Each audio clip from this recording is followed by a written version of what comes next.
Baha sa Dubai guys. Paano ako makatawid? How can I? Paano makatawid yung scooter ko nito? Ayan guys, scooter ko. Paano makatawid? Ang tanong. Oh, grabe. Ayan guys, ito pa yung part ng Chapilya. Ayan yung sa Golden Teacup. Lahat. Ayan. Tingnan nyo yung mga sasakyan papasok dyan.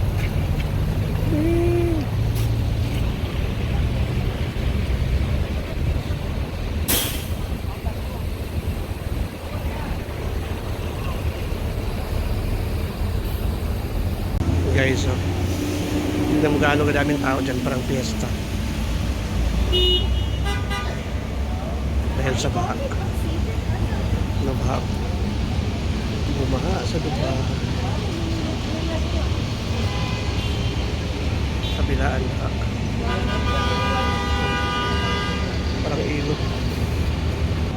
Kabilang kalsada din na yun. Baha din doon. Kahit saan ka pupunta, wala kang maikutan. Dahil sa baha.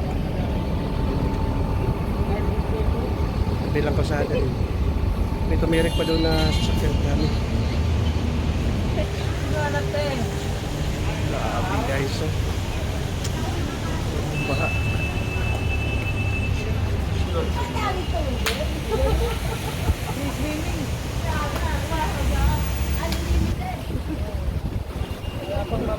Guys, yung dinaanan ko, nag shortcut ako, pero tubig pa rin.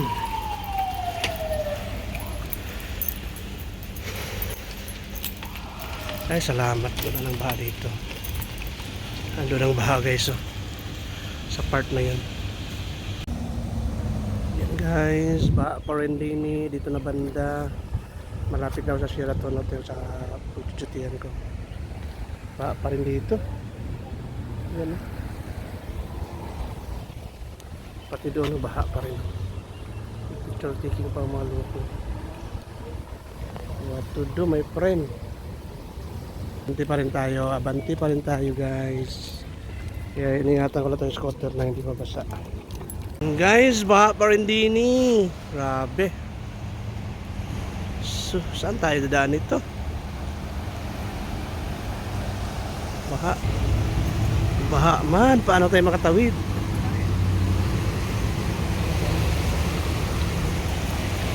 Yan, no?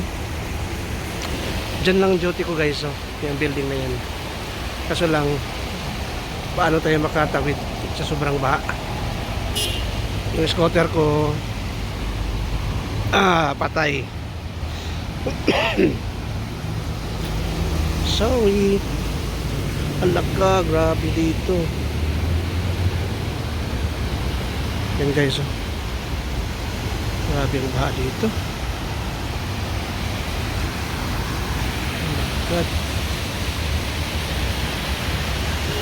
Rob retail na to guys. Rob retail ito. Grabe baha, oh.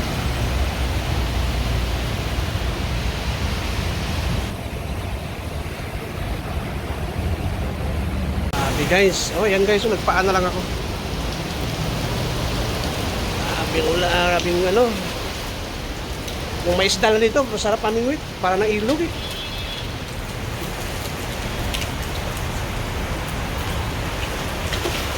Guys, oh.